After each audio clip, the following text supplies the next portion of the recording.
Hello, everybody. I am Vanessa from Made by Pure Hands. I'm an aromatherapist and a massage therapist. And today, me and the lovely Roselyn Bunhu would be talking about preparing for birth. So this talk is aimed at women who are soon to give birth, maybe in their second or definitely in their third trimester. It doesn't have to be your first baby. It could be your second or third, but hopefully we'll give you some tips on how to prepare for the big day. So, basically today we're going to be talking about quite a few different things. We'll be talking about birthing plans. We'll also talk about um, what you should put in your bag. We'll just talk a little bit about pain relief and we'll mention aromatherapy and massage. And then we'll talk about comfort methods too. And also not forgetting the fourth trimester where mums tend to forget all about themselves, but it's a very important time for you. So we would like to talk about that too and ways you can help yourself, which will mean helping baby. So, Rose, do you want to have a few words as well? Yes, my Introduce name is yourself. yeah, my name's Ros, and I'm a midwife and also a massage therapist. I got into massage therapy because my own pregnancy wasn't that great, and massage therapy was something that I could sort of do without taking harsh drugs because it was quite bad. Oh dear.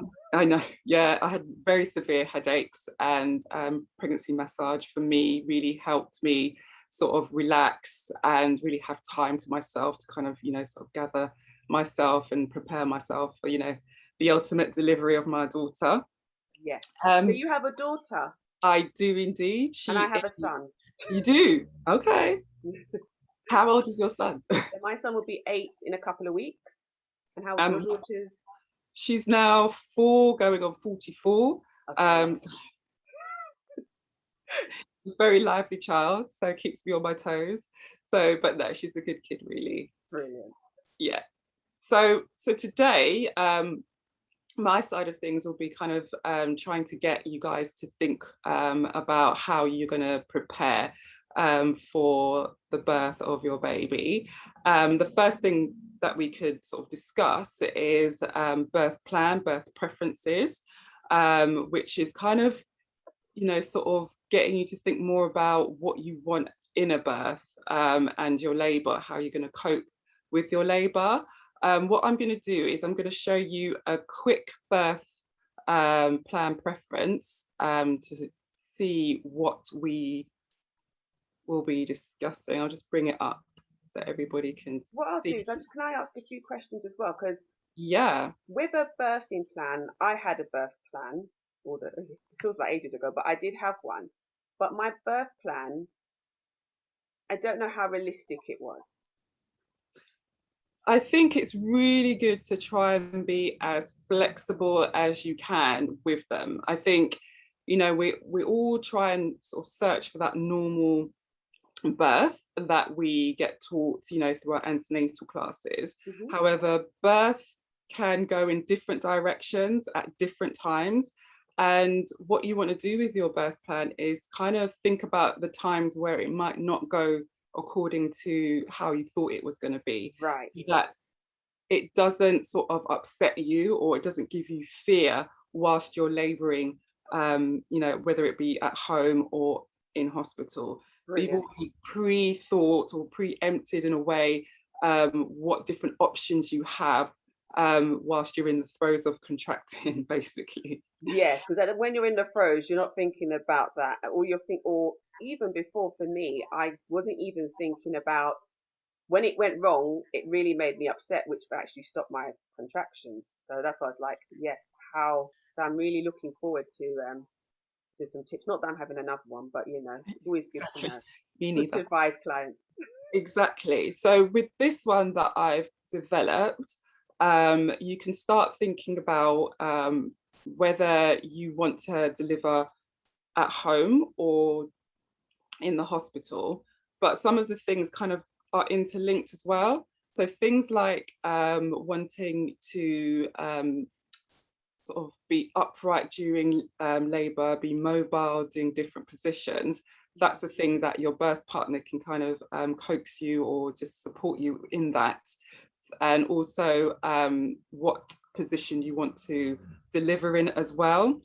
Whether you want to discuss about the different types of pain medications that are available to you as well.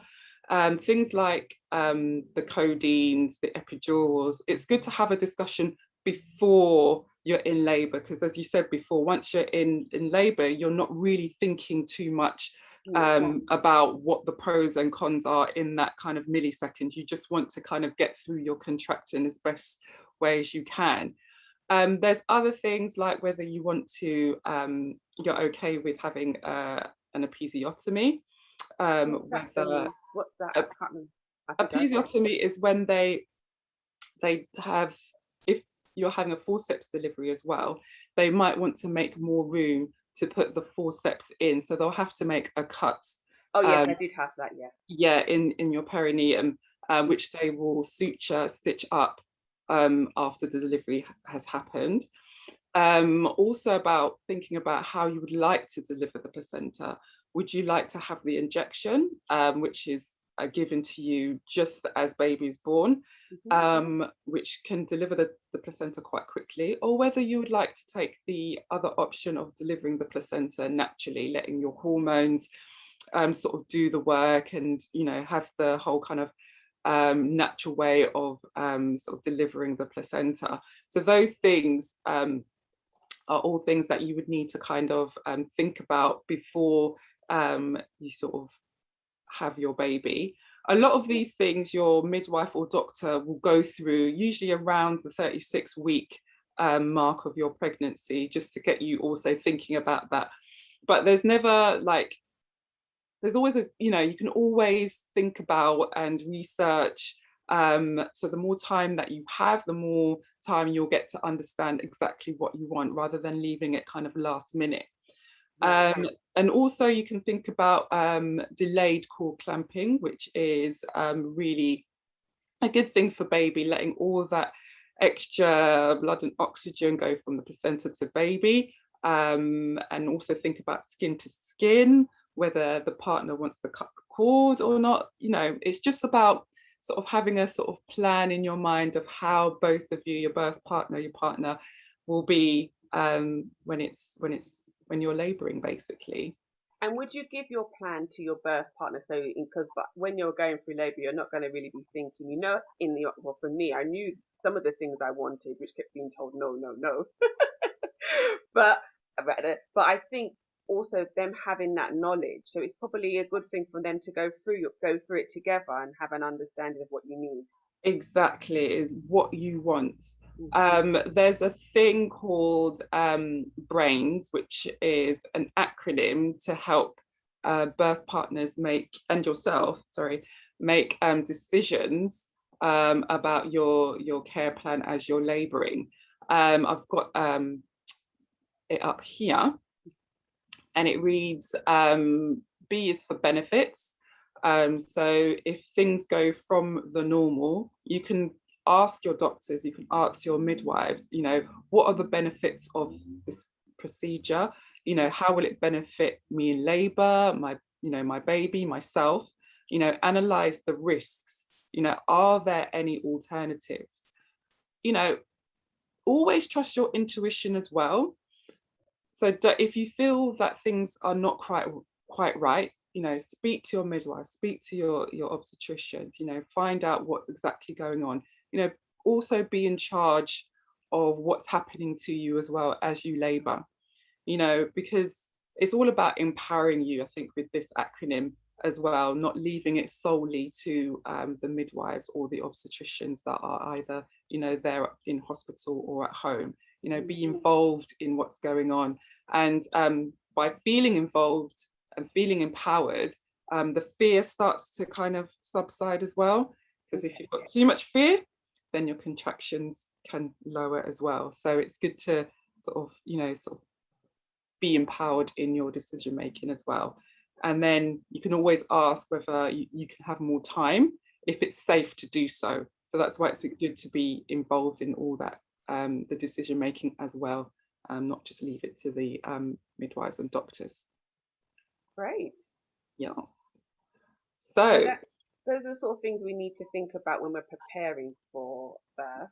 yeah, and Brilliant. then we can move on to like, okay, what can, I pack for my hospital bag, because I've been in the delivery suite and I've seen 3, 4 suitcases and bags, and everybody's packed everything, including the kitchen sink sometimes. It's good to be prepared, which is good, but don't overpack, because the rooms in the delivery suites are not massive sometimes. And remember, you've got the bed, you've got chairs, you've got other equipment in there, so you want to keep things, packing your bag as is for essential items. Always check with the hospital about whether the birth partner can come and go, because of the COVID restrictions. Of course, Things yeah. might have changed. So if And you're that allowed varies to, from hospital to hospital, doesn't it it? does, it does. So some places you can go and come back. Some places actually just want you to be in the delivery suite. So the things that you should sort of pack, which are essential items, is things like, remember your hospital notes, because we need to know what's been going on, whether you've had additional, care, in the antenatal period. Also things for mum, your dressing gown, your slippers, your nightgown, your wash bag with your toiletries, toothpaste, shower gel, moisturizer, underwear, big pants, please, big pants. Aromatherapy blend. Yes, got the massage oils down there. Yes. Socks if it's cold, because I think, especially if you're having a baby in April, the temperature's gone up and down. So, Yes. have those sweatshirts, or, have those loose fitting clothes. For baby, it's about, baby vests, baby grows, a blanket, some hats, some mittens, some muslins, because when baby comes out, they like to split up a little bit. Oh, they do. Exactly. So rather than changing your clothes, you've got a little, muslin that you can put over the shoulder, and then you can get rid of that. And then for birth partner as well, let's not forget them. Yeah. If you're in induction of labor, sometimes that can go on for a while. So sometimes having a change of, clothes, like a t-shirt, or, toiletries, toothbrush. If you're, some hospitals, they allow partners to stay with them, some don't. And especially with COVID restrictions now, things may have changed. So it's also good to, again, to ask them exactly. Remember your phone charger, remember your laptop, remember your camera. Cushion as well, because when we get onto massage, you're not going to be in a very comfortable position. And I remember my two birth partners, their poor knees, there was nothing to kneel on when they were giving me a massage. So yes, some sort of small, doesn't have to be, it could be just a small cushion that you can kneel on. Put that in there. Because being in the hospital, we do supply pillows, but sometimes they're like gold dust.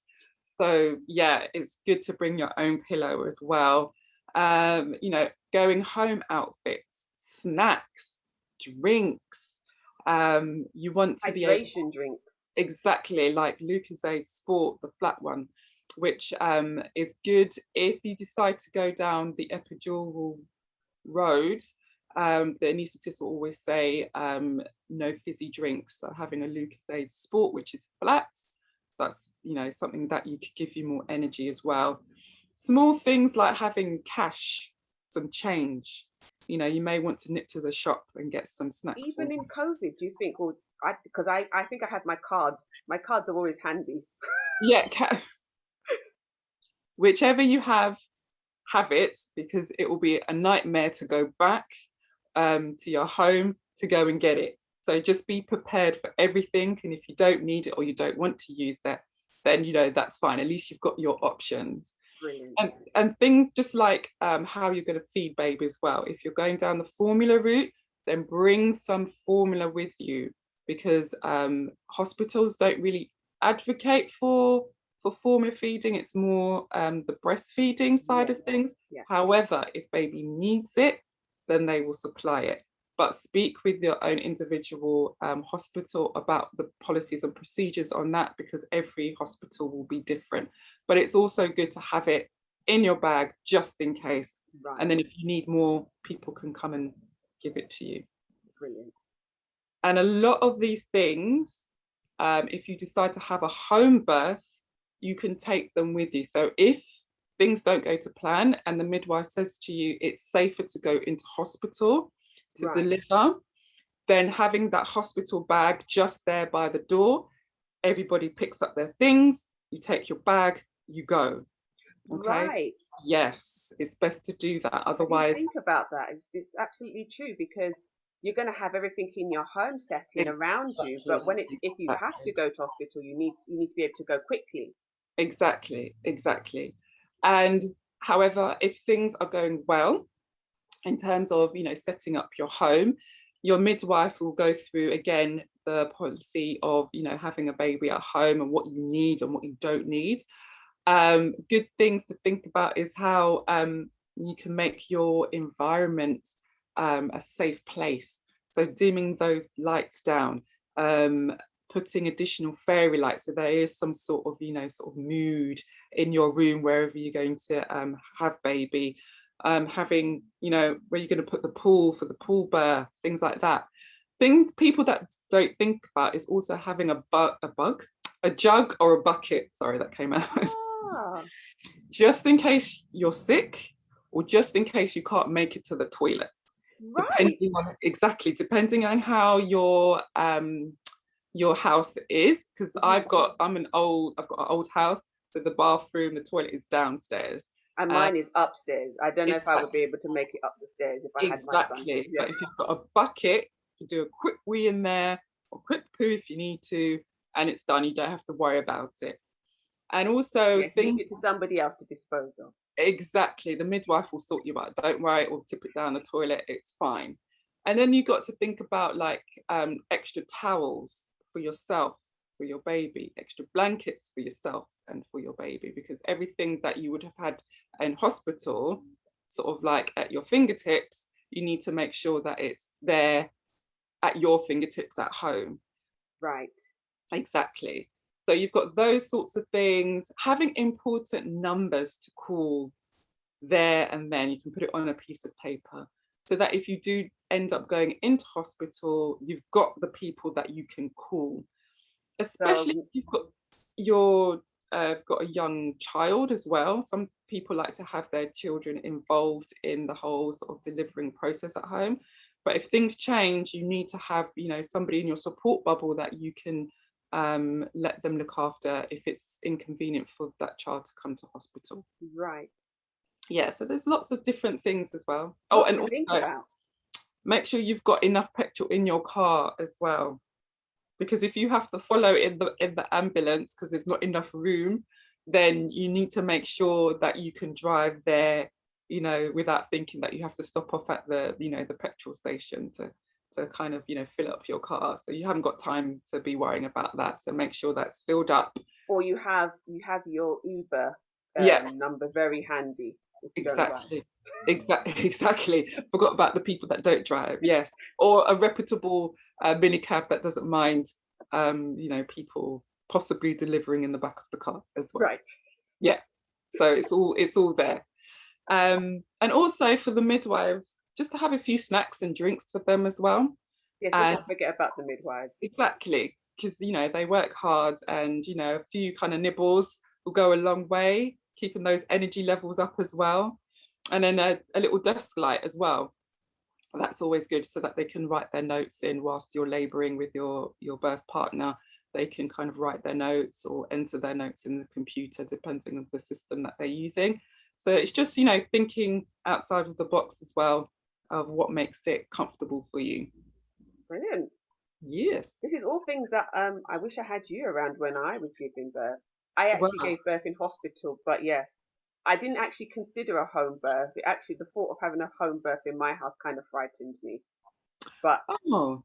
yes, I was hoping for a birthing suite in the hospital. That was Oh, that was okay. my that was my my hope. Yeah, because yeah, so you kind of have the best of both worlds. You're still kind of in that sort of normal-ish environment. It's not so medicalized, but yeah, Yeah, you're kind of still in a hospital, giving you that kind of security. So yeah, it does depend on the individual, how they feel about home and hospital and the birthing suite. So that's actually a good point, really. It's, yeah, you know, sort of really looking into yourself and thinking and reflecting how you would feel to be in either environment. yeah, Yeah, whatever makes you feel safe, then that's what you do, because that's what you need to make yeah. that, you know, sort of labor as, you know, flow as best as possible. So let's talk a bit about pain relief because that's one of every new mum or about to become a mum, whether you've had a child, maybe even worse when you've had one, you want to make sure that you have um, all of the information around you and the different things you can do when we're talking about pain relief because it's quite a wide subject. It's a very big subject, and I think if we kind of just do an overview Yes, of it, then you absolutely. can, yeah, you can kind of go away and really think about what they are and what it does to you and your baby. Hmm. So you've got things like, what we midwives like to do is kind of do a gradual incline of pain relief in terms of sort of the kind of medicine side of things. So we like to start off with things like paracetamol, codeine, and then you've got the gas and air when you're in established labour. And then you've got things like diamorphine or pethidine, which is the injection, Right. which is also used in early labour as well. And then at the other end, you've got the epidural, which will, you know, sort of take away that block pain from, you know, the underneath your boobs to, you know, the your uterus, your tummy area, and your legs as well, as it gets topped up or as you top it up in, you know, different machines. There are a lot of good information out there. So your midwife at the They 36, do. They do give you lots of yeah, they will give information. you information. They'll give you leaflets of the pros and the cons of using each sort of pain relief. Um, what am I trying to say? Each pain relief, I'll just say that. Yeah. And then Different methods of pain that's relief. the word I'm looking for. I just had a mini blank. Yeah, different methods. And then online on YouTube, I've found the NHS do good little mini videos Right. about them as well. Some people like me, they get the leaflets, they get the, you know, the talk, and Yeah. then I'm like, I've forgotten that now. I don't know where to start. Absolutely. Absolutely. But if you go on YouTube, I'll put the links or I'll put the Yeah. headings in Yeah. the And then chat we box. can also save it for those who are watching the recording. We can access all of that Exactly. information. Because they're Brilliant. not very long, they're a few minutes long. And you've got another kind of midwife who will talk to you about the different types of medications and methods that you can use in labour as well. So yeah, use different kind of sources of how you sort of best take in information, because I'm Yeah. very much a visual person and Me other too. people, they just like words. So yeah, just mix it up so it really gets into your brain exactly what you're dealing with and how it affects you and baby. And And then you can, there's the videos. Do they have do they show you how to use the equipment? Because one of the things I found is I went to my antenatal class when you yeah, could go to antenatal because this is 8 years ago, literally. I think it was March 8 years ago. And they showed us, but obviously I then gave birth middle of May and I could not remember how to use the gas and air.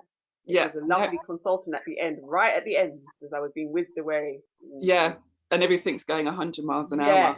No, with these videos that I found that the NHS do for the pain relief in labour, you've got little sections of how an epidural is sited. So you actually see behind um, Ooh, sort of what the anaesthetist does, and also how to use the gas and air and brilliant. things like that, which I think is really good, because I may tell you what the epidural does and how they do it, but actually, if this is your first baby or you haven't been around, you know, a medical environment, that doesn't compute of like, you just hear long needle, and then Yes, that can, you know, sort of make you feel scared and all that kind of absolutely. thing.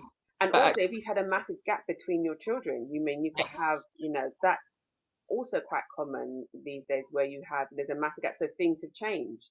yes. So yeah, No, definitely. So they're fairly up to date and good sources of information, and they do cover, you know, from antenatal right through postnatal of what, you know, the NHS does for, you know, people who are going through their pregnancy journey and labour and postnatal journey as well, and what to expect. brilliant. So those are the medicinal pain relief, but you can also do the comfort measures. And the So things like holistic methods as well. exactly. So start to think about things like relaxation. So relaxation can be anything from visualization, deep breathing, using a warm shower to go over your tummy to kind of reduce that pain, especially in early labor. You can use things like hypnobirthing, which is Yes, that's kind of, very popular at the yeah, moment. it's very And I, popular. It's yeah, all about self hypnosis to reduce the fear, and also when you reduce the fear, you reduce the pain yeah. of when you labor. So there are lots of different companies out there are credible. And if Um, anybody's interested, I know quite a few hypnobirthers. So yeah, drop me an email or pop a link and I can share with you some of the hypnobirthers that I have worked with.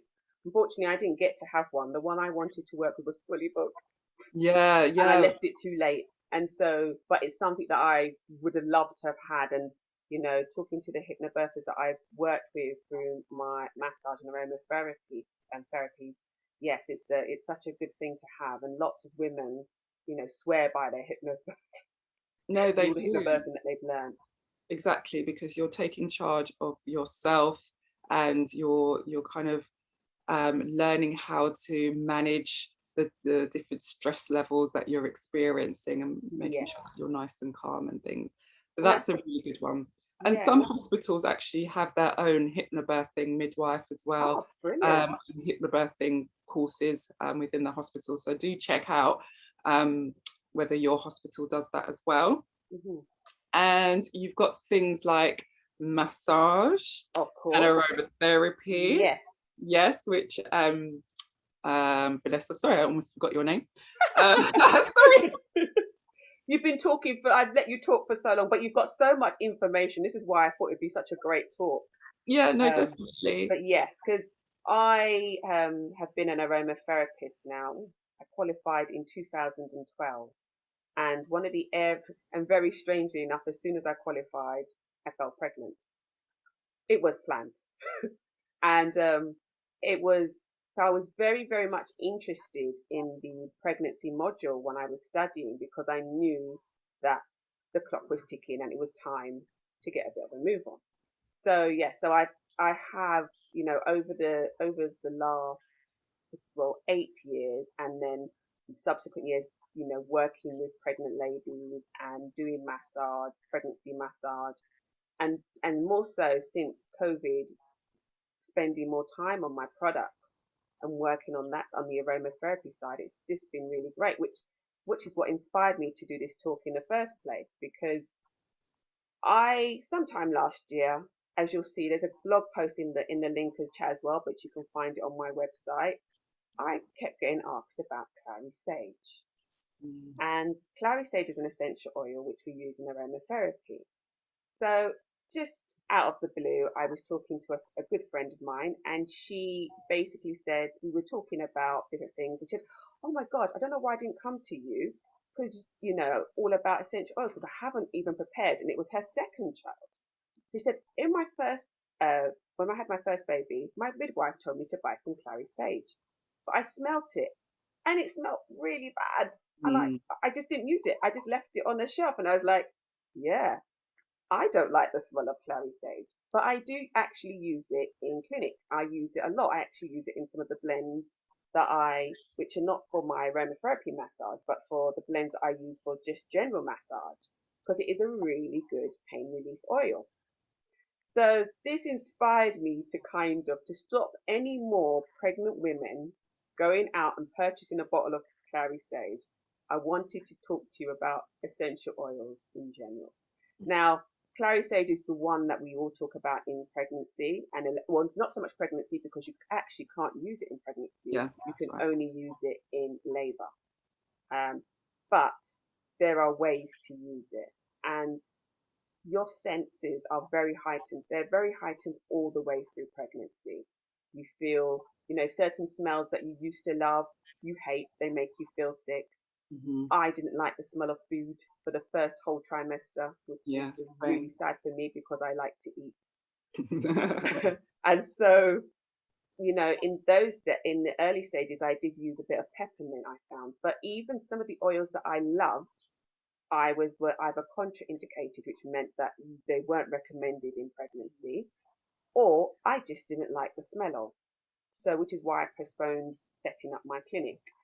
But there are tons. So what I'm going to do is I'm going to share a little presentation I've done. So let's get the share screen. And there we go. Do you need to go to an aromatherapist to use essential oils? I would recommend seeing an aromatherapist. The reason why, because the way to essential oils, even though they're small, they are very, very volatile, and they can be a little bit. They're not harmful. Well, some of them can be harmful, not just to the skin. They have different therapeutic benefits, Okay. but they can be harmful, and so you don't want to give yourself an irritation. You want to have actual relaxation during your labor. You don't want to have that stress. So to be on an easy front, it is easier to get somebody to make your blends for you, Yeah, and know how much to use, how much essential oils to yeah, use to first to vegetable oils.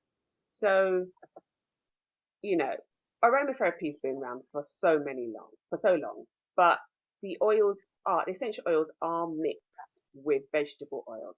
So an essential oil is basically distilled from plants and flowers and leaves, and but they are very volatile. So you generally, most of them you cannot use directly on your skin. You have to mix them in vegetable oils, or if you are going to use them in a diffuser like this one, you just yeah, put them in water. And these are quite handy to have um, if you're having a home birth, but not so handy if you're going to be in hospital. And depending on the space that you actually have, and yeah, so, but they work. They do help with muscular pain, which is what is going to be happening when you're in labour. They also help with stress and anxiety. So when you're choosing oils, just don't think about Clary Sage. Actually, think about oils that you like the smell of. There's just no point. Like, for instance, in my haste as an aromatherapist, rather than going to an aromatherapist to get my blend made, I made some blends. And I thought, okay, well, these are the best blends for labour, but I didn't like the smell of them.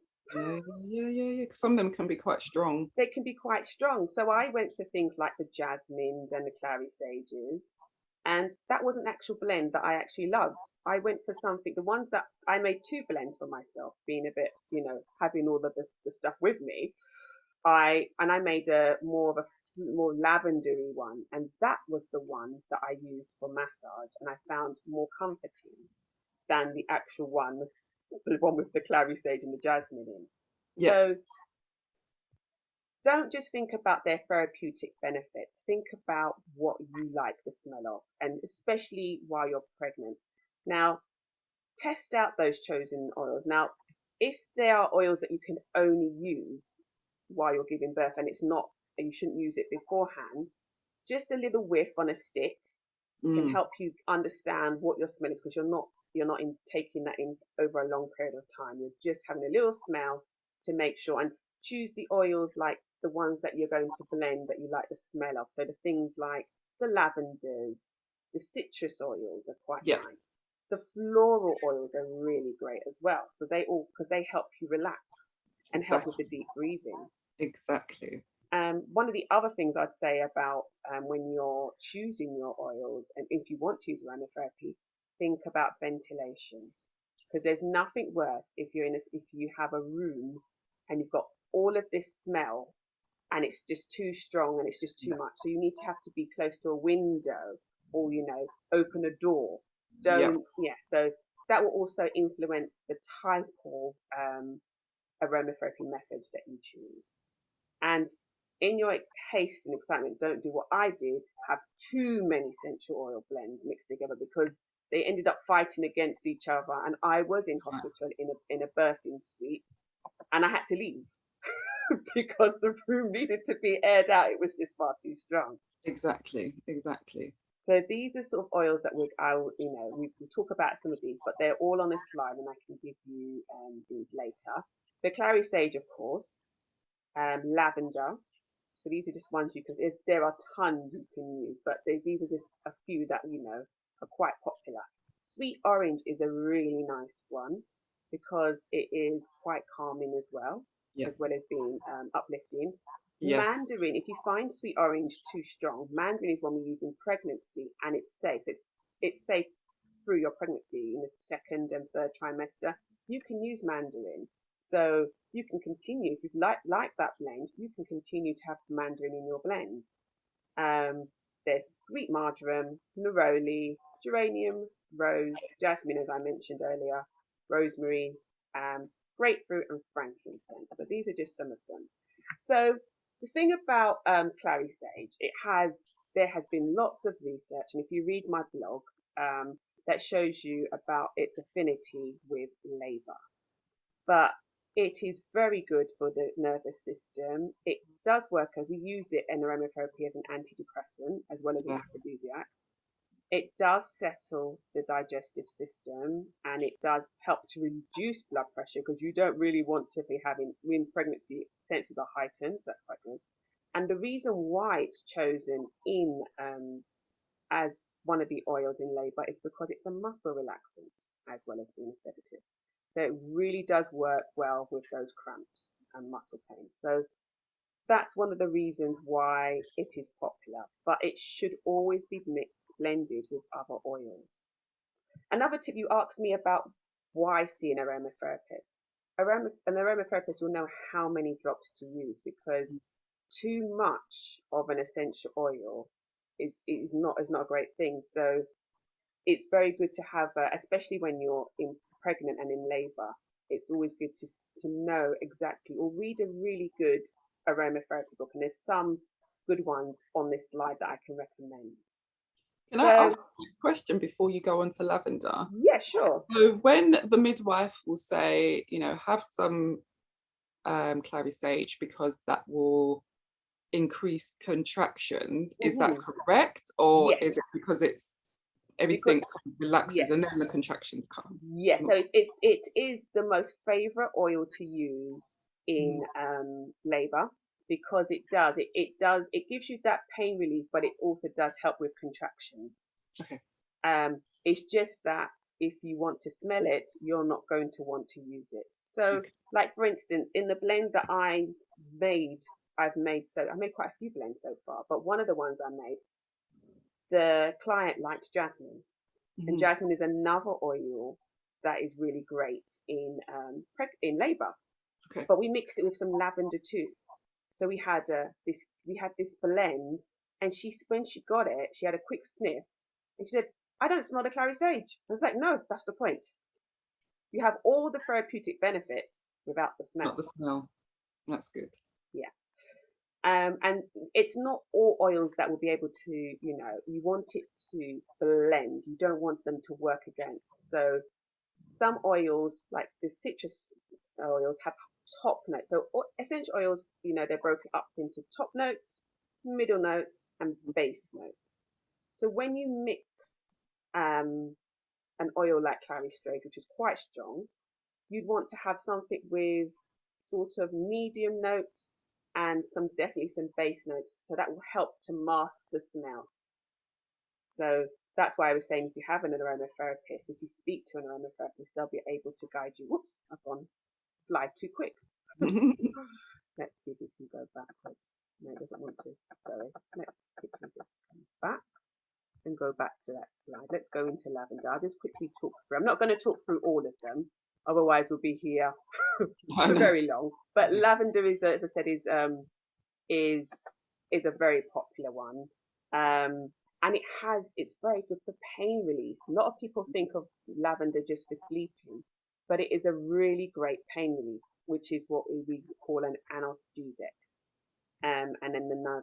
So it's very good, works very well with Clary Sage, and or just even to help you relax Yeah. through your labour. And if you, I mean, there are people who hate the smell of lavender. So if this is not your oil, that's fine. There's plenty of other ones. You can go for more of one of the floral ones. So I mentioned mandarin, but floral wise, neroli is another one we often use all the way through pregnancy. One, because it's good for skincare and can reduce scars, and which is lots of pregnant women are always worried about Stretch marks. stretch marks. So this is one of the ones we use. But it has a very, it's quite a strong smell. So it's quite good for relaxation. And as we are with a lot of the floral oils, and geranium's another one, where it's very good, which I think I had some in one of my blends, which I really liked because I like geranium anyway. So I found that was more grounding and helped me with my breathing.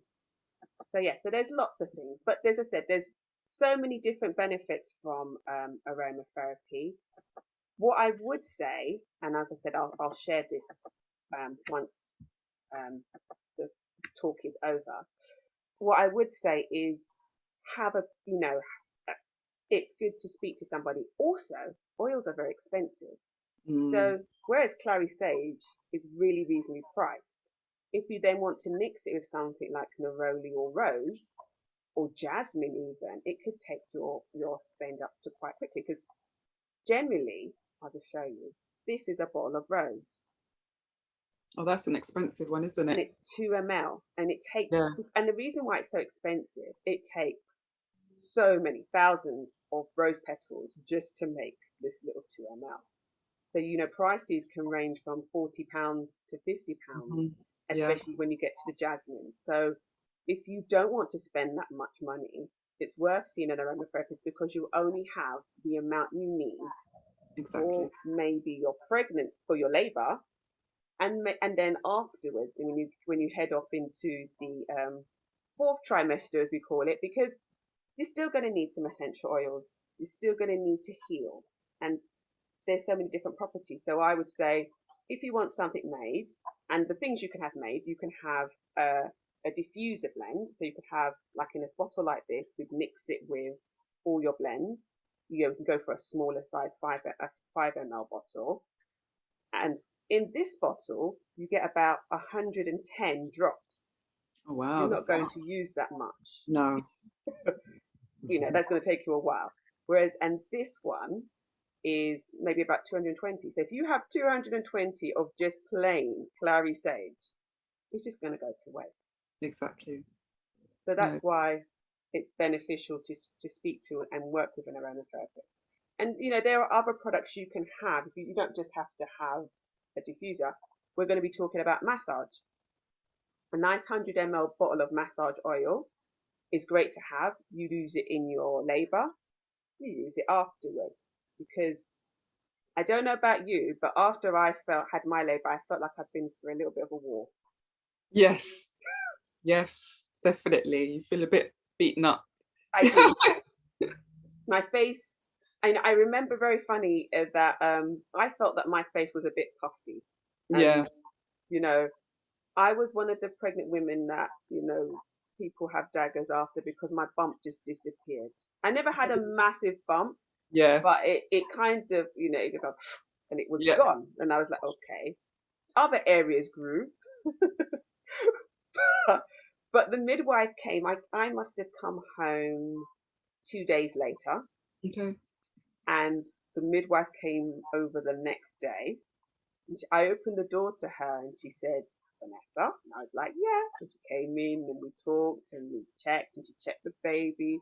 And as she was leaving, she's like, when you open that door, I would never have said that you just had a baby.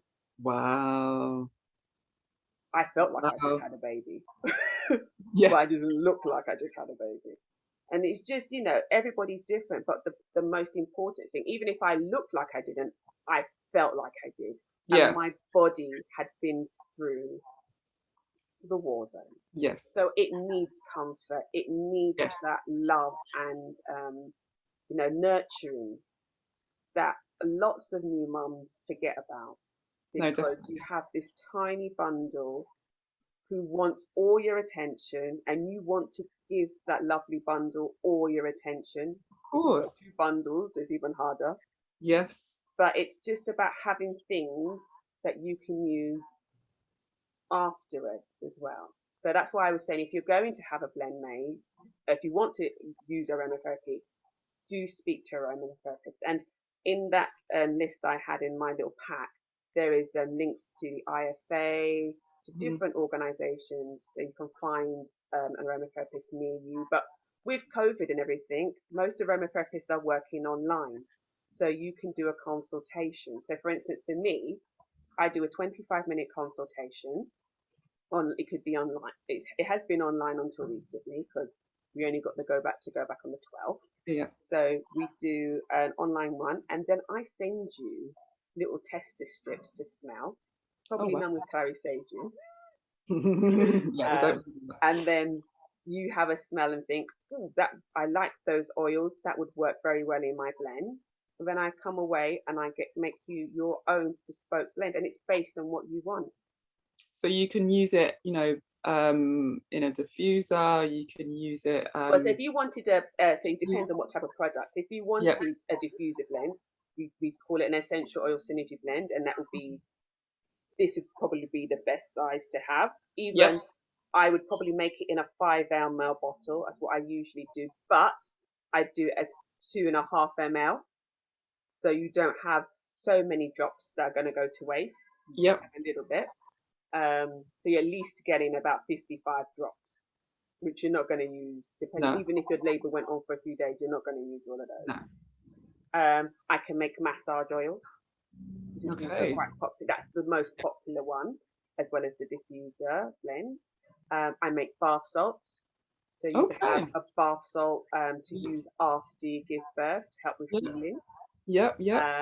I can make you a cream. So there's lots of different things you can do. And another thing I make are roller balls. So for instance, you're in hospital, you Mm. don't have your diffuser. You Mm. can you can put the essential oil on a tissue and smell, or have a massage, but you can have a roller ball. So for those who don't, I'm just going to quickly pop up here and I'm going to show you what a roller ball is. So a roller ball, this is a Tisserand one, but there, you can see that from the top, you just literally roll them on your pulse points, and you can have a blend of that. So you can have that made for you too. Yeah. And then the oil's just on you, and it's not so close. So for instance, babies come and Yeah. you've got all this oil on you that you need to wipe off before you breastfeed, or Exactly. skin to skin contact. You put it in areas which are not so much. And if you want, if you pull it on your neck and you think, oh, that smells still there, and baby's here, you're going to have you're going to have your flannel close in your kit, in your birthing bag, so you can just wipe that off. Exactly. Exactly. That's really good actually having, because it's quite portable as well. So it's Very not gonna be portable. messy. Because sometimes I think with the massage oils, if you don't tighten it up properly, it goes Yeah, everywhere. And then, these yeah. are really great to have. They're also really good for afterbirth, because you can have a blend made for energy. And I was gifted a set of roller balls Mhm. as a new mum present from a friend. And I think that's what made, even though I'm an aromatherapist, I never really thought about roller balls. I was all into diffuser blends and massage Yeah. blends and creams. But when I got my set as a present, um, they were the best things, because I had one for energy, which Yeah. I really did use. Yeah. That was the most popular one, and one for relaxation. And Oh, there's that's a, good. yeah. So how would you use it within massaging during labor? So definitely as a massage oil. So would Mhm. find we it depends on what you're looking for. I would always err to the side of caution. So when I massage pregnant ladies, I either go for a sunflower oil or Mhm. grapeseed. I Right. tend to leave the sweet almonds to one side, just as a precaution. Yep. If you've been using it with me, because most of my pregnant clients are my clients, Yep. so they may have been coming to me and I never knew they were pregnant, and they never knew they were pregnant. Exactly. And I've had a few cases of that where one massage, a month later, oh, I'm pregnant, and I was Yeah. keeping it, but I came and had a massage. I did the same. I was at a clinic having my treatments and massage. Now I was pregnant. That's how it is. It happens. It It happens. happens. So we would definitely go for the sunflower and the grapeseed because they have the least types of irritations. Okay. And so those are my favorite two to work with pregnant ladies. And then we use a very, very limited amount of essential oil. Okay. So it's even less than what would be we'd use for a child to Oh, start. right. Okay. I didn't When we're realize. doing, Yeah. especially in the early pregnancy, we use really small amounts. Yeah. And then we go up, and you can use a little bit stronger when you're having a labor one, but I even still err on the sick portion because your senses are still very heightened. You don't need so Yeah. many essential oils. So yeah, so I make up a blend with your favorite oils, Yep. usually 2 3 essential oils in your massage blend Yep. with the sunflower or grapeseed oil, Oh, and then back massage oh is the yeah. most popular. I don't We. know about you, Ros, but when my clients come for a pregnancy massage, it's Yes. all about the back. Oh Whether yes. it be upper or Yeah. lower, it's all about the Definitely. back. As your body's changing through pregnancy, your the weight of baby is growing, so the posture changes, and so you have to kind of Yeah, you're adapt. doing a yes.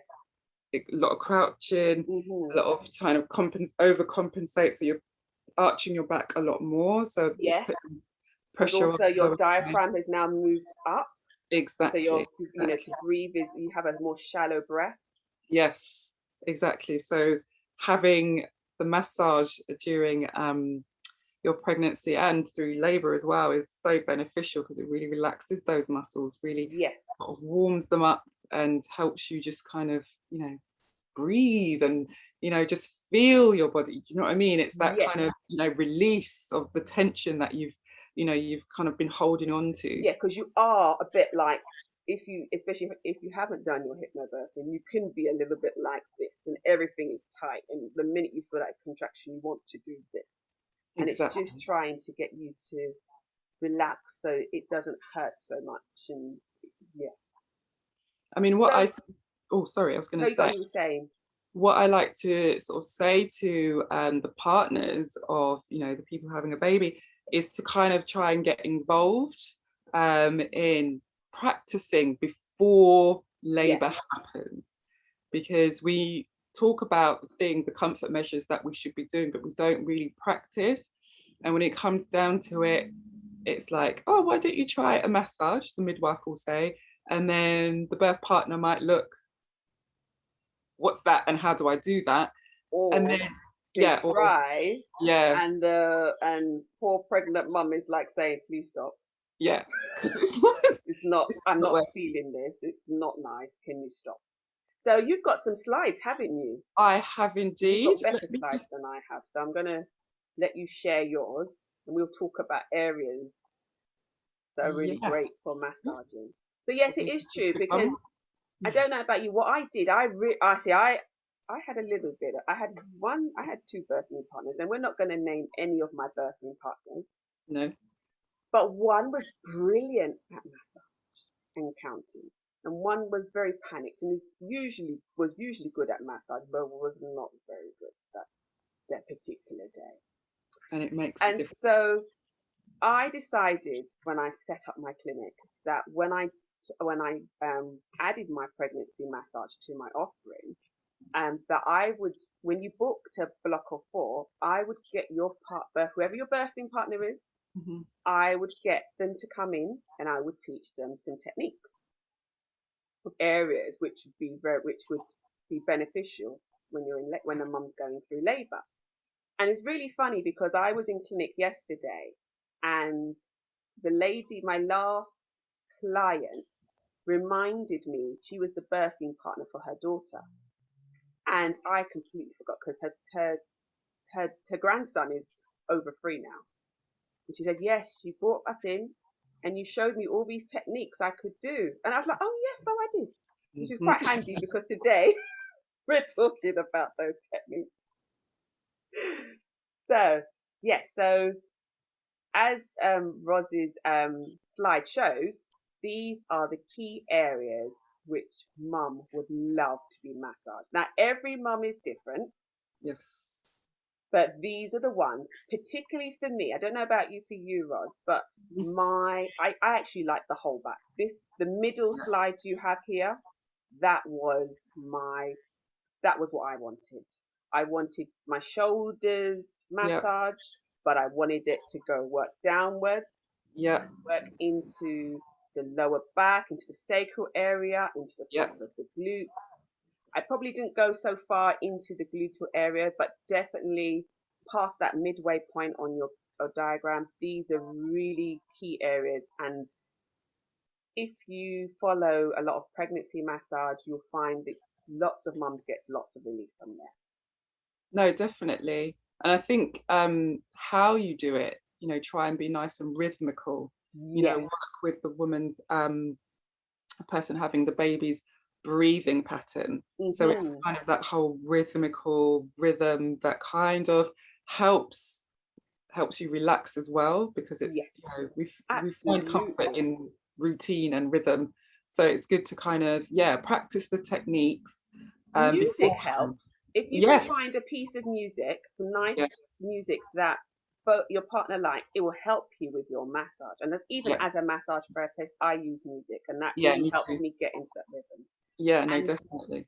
I find also what we call, Ros will know this term, we'll call it stroking, but we call it effleurage. Yes. Those moves, that all warms up the area that you're going Mhm. to work. Because first, you don't want to do any sort of hard poking moves to begin with. You want to warm up.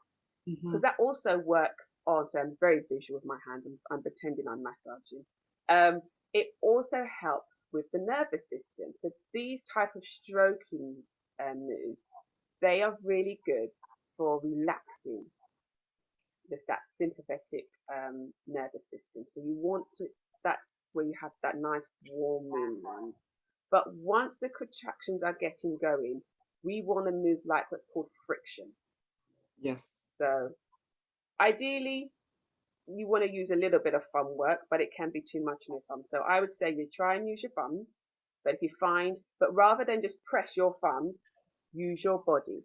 So as you can see, Yeah. I'm just doing a little bit of a rocking Yes. so that you're not putting pressure Yeah. just on these. You're not just pushing those in like this. It's a good You're tip. actually moving your body because also you are going to be massaging for a while.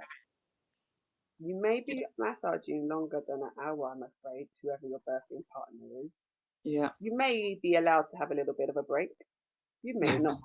Exactly. Exactly. So hence why I also said bring a pillow or cushion that you can kneel on because depending on the position that you're going to be in while you're in labour, you need to be able to be flexible and you want to protect your back as well.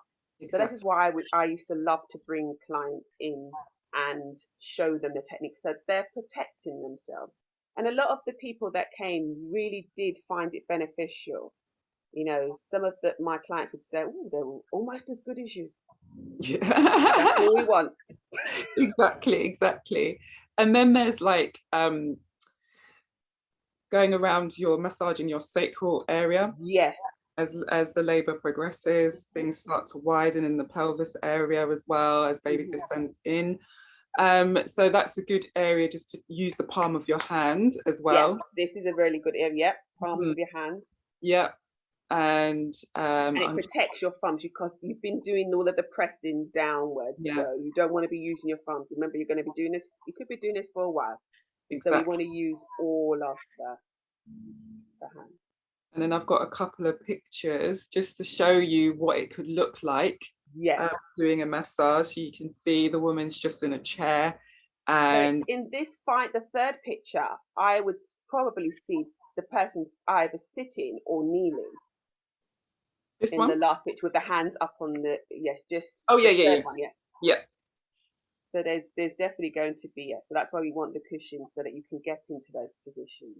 Exactly. Or you could use the bed as well. You can raise the bed up high, lean Yes. over the bed and do it that way. So just change up the position. So you could be using the pillow one, say, I don't know, for a period of time. And if that gets, sort of start feel a bit achy, then you can use a different style of position just to help everybody's backs and, sort of body as time goes on. And mums, if you are getting a lovely massage, when this is all over, then book your birthing partner a massage too for all of Yes. this great work. Yes, no, definitely, definitely. You have to look after the birth partner too. Absolutely. I And would also say, talking about massage as well, because I've noticed this one, legs and feet are another area that women like to have massage as well as hands. yes, that's right. Um, I wasn't so much of a feet, I was more a back person, but I have clients and I have, friends and family who it was all about the feet. And that's because the feet have so many different nerve endings. Um, and if you are into reflexology, you may know that they represent different parts of the body. So Yes, this is why lots of women in labor like to have a foot massage. mm, that's very true. That's very true. And it's all, helping, the woman really relax and, sort of make sure those contractions are nice and, sort of controlled and they're rhythmic and anything to kind of decrease those stress hormones. Yeah, definitely give it a go and see what happens. Absolutely. But I like your idea of the practice because obviously people that booked used to book in with me were able to have somebody come and I would show them. But there are lots of YouTube videos out there. You can Yeah, pick up some tips from there too. no, definitely. Or just ask either of us, Yes. whoops, almost broke something. Either of us to kind of, help you sort of go through the techniques again. We're more than happy to help. Um, so the next thing would be the fourth trimester. Which we touched on a bit already, didn't we? In terms of my essential oils and Yeah. aromatherapy we talked about. But is there anything major that you wanted to mention? Yeah, I mean, just to kind of really think about this period about yourself, your partner, and baby. It's a period of adjustment. You Hmm. know, for the first 3 months, it's about as a mum, you're kind of adjusting, your new skills, your newfound mothering skills, and with And if baby, they don't come straight away, most of don't ours worry. don't come straight away. So please No, be patient with your, that I would say, no, definitely. don't be thinking I should be doing this and I should be doing that. You're Yeah, just setting yourself up for to help, it's not great. exactly. I Be think as a patient with yourself. yeah, I think as a midwife for me, I thought, yeah, yeah, yeah, I'll be fine, I'll be fine. And it was like, who is this strange being in my house, kind of thing. So it does take a while to kind of develop. Some people do it straight away, some people take a little bit more time, but everything's okay. Yeah. And baby is also learning how to live outside of the womb.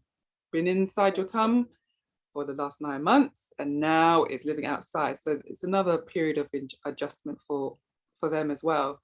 So things to think about are give yourself some time for your body to recover.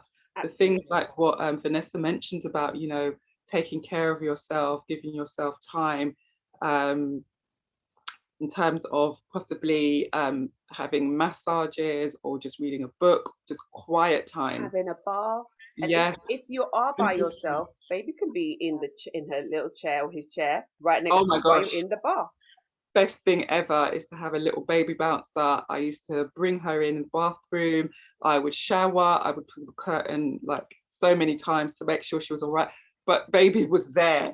So it kind of made me enjoy the shower or the bath a lot more. So that's a very Absolutely. good tip, actually.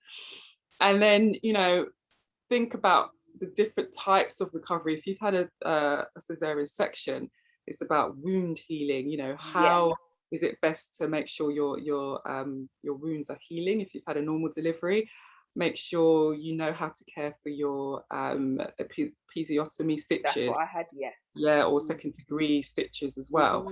Mm-hmm. So before baby comes, there's a lot of things that you can kind of look into. As I mentioned before, big pants, big pads, Oh yes. incontinence And pads.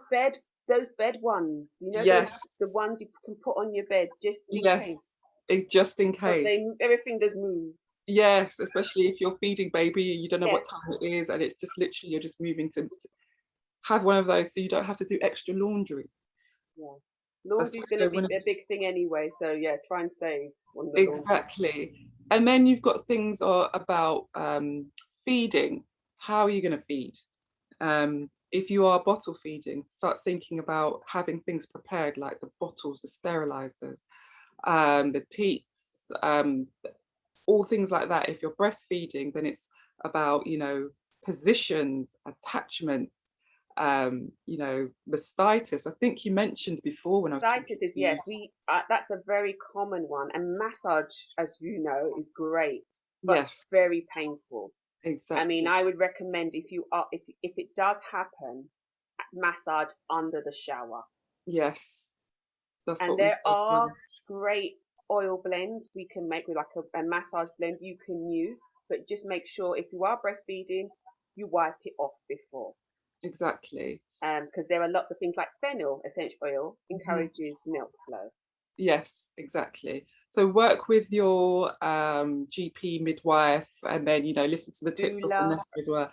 And yes, exactly, if you can, because it's all about repairing the body with food, water, hydration. If you can get a doula, postnatal doula, they're really good at kind of setting up meals for you in advance so that you're not yes, thinking about cooking, because sometimes you just don't have the time, and it's all about absolutely. baby because they're on a I different. found my coordination was off. Yeah, me too. I couldn't cook a meal Yeah, and see to baby, and I expressed and breastfed, so it was just too many things going on. So exactly, and it took me a while to get my cooking skills back. exactly, and baby's still taking a lot from you, like they did in pregnancy. So it's really Absolutely. important to think about And now you can nutrition hear them. meals. Yeah, You couldn't hear them before, so that was kind I of. know. Now Such they tell you what they want. exactly, I'm always the one. And Hmm. then you've got things like sleep. A good tip if you're with your partner is to try, especially at nighttime, to tandem sleep. So Oh, you feed, he sleeps, or he or she sleeps, and then you could do, if you're breastfeeding, you could express some, so you've got some in a bottle in advance, hmm, and then you can have the next feed off. Because what it right. is if you take away the sleep deprivation, looking after baby is pretty much okay. But when Yes. you add in the sleep deprivation, little things become big things. And then there's that kind of push and pull between yourselves. So if you manage to have bigger blocks of sleep, it's better. You won't have the full 8 hours. You might do. You might have a baby that does that. Yeah. But But trying to get naps and tandem, I like the idea yes, of tandem sleep, and that's a brilliant yes, one. Yeah. it Because does. sleep is, Yeah, especially depending on how old you are, ladies, I don't yeah, know, but depending on how old you are, because I was nearly 38 when I had my son. yes, I felt it. yes, I do I too. did feel it. So yeah. Yeah, Also, I think also we should mention a bit is about postnatal depression. indeed. So around about the third day when your milk comes in, going from colostrum into milk, um, you will kind of have the baby blues. So your hormone levels change by kind of going through this process. And sometimes that can make you feel a little bit down. I remember just watching some late night TV advert, and it was just something, I don't know, some ridiculous advert. And I was just going, oh my God, This is so bad. So do expect that. However, there is times when it can extend a little bit longer than just, the third day or a couple of days after the third day. It can extend a little bit longer, and especially when our support networks are not the same as they were pre-COVID. You can't visit your family members as the same way as what it would be before. They would come in, they would help out, those kinds of things. So hopefully on the 17th of May though. Hopefully, So fingers if you're, crossed. I'm not sure when everybody's giving birth. I think some of you actually are giving birth really soon. Yes. There is hope. Yes, keeping our fingers If crossed parents that. are coming from different countries or even Yes, just from the UK. exactly, and in different parts of the UK. So Yeah. that would be a major help. But there's other organisations called the Pandas Foundation, and that kind of talks about postnatal depression as well, when it really extends for like weeks and months, and it gives helpful hints and tips and discussion points that your partner can have with you, or they can have with medical professionals if they feel that you're not, because sometimes we don't even feel it in ourselves because we're so busy looking after baby, that actually it'll be either your partner or your family member that notices a change. And they can go online and they can sort of go through things and checklists and things like that to kind of help them help you, basically, which is sometimes. And don't be afraid. Don't be afraid. There is so much still, sadly, there's still so much stigma where you feel, I'm fine. I can work through this. Don't do, get the help you can. Very much so. And just like you can also think, that's my last point, think about sort of developing or devising a sort of a mum well-being plan, so that you can really think about the things that I've just mentioned. Think about the people that you can talk to, the places, now that everything's opening up, because the COVID restrictions are now sort of, what's the word I'm looking for? Oh, there's everything. Yes, we're coming out of lockdown. Exactly. I was going to say something else. And then, because like little mum and baby dad groups are starting to open up. I have some very great contacts, so I'm very happy. You can drop me an email. Basically, we have a lovely lady who's called Natalie, who runs Baby Bliss, who does baby massage and yoga. So there's so many different companies out there that can help. I know a very good doula who writes amazing Instagram posts. Yeah. You can check her backstory. Even if you don't want her services, I suggest you read some of her posts, because when I'm reading them, and when I first met her maybe about 3 or 4 years ago, I was like, I wish I knew her when I had my son, because there's things that you may think is obvious, but when you're in it, you're not thinking straight. There's too much going on. Sleep, and then it's just lack of sleep and all those kinds of things, hungry. So you can just sort of think of a well-being plan that incorporates all the different areas of exercise and getting out networks, and getting out. So if your baby's due soon, you're very lucky. I think this is why I wanted Aiden in May, because I wanted to be out. Yes, I had a June baby, so the benefit of having a nice summer and being able to go outside was really good. But even if you're having a winter baby, just make sure you wrap them up and off you go. Just give yourself obviously time before that, but try and get outside for some fresh air. There's some lovely winter days we get. So just kind of think. So what you do for your planning your birth or your preference, you can also do postnatally as well. Absolutely. So that you've got as much as you can sort of already sort of planned in your head, so you're not then having to think and then plan, because it's just really quite difficult. Well, we better run off there because we've just gone over gone over a bit of an hour. But Ros, can you give your details for those who are watching the recording? Obviously, they can email us, but just tell us what's the best way to contact you, where to find you. So I'm on Instagram, so it'll be under marvellousmemassage, and you can email me on marvellousmemassage all one word, at gmail.com, and you can just go on my page and then you can sort of contact me there, and I'm always kind of happy to help or answer any questions that you may have.